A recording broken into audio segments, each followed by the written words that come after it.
Welcome to our channel, where we'll guide you through the process of labeling a message as junk in Gmail on your PC. Let's dive right in.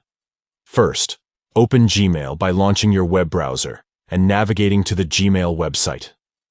Once you're logged in, locate the message that you want to label as junk. Now, right-click on the message to bring up a menu of options. From this menu, select the Label As option. A submenu will appear, offering various labeling options. In the submenu, find the option labeled Junk and enable the checkbox next to it. This action will assign the junk label to the selected message, indicating that it's unwanted or spam. Finally, click on the Apply button to save the changes. The message will now be labeled as junk and move to the appropriate folder, helping you keep your inbox organized and decluttered.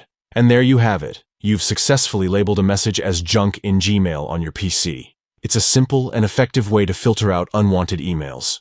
We hope you found this tutorial helpful.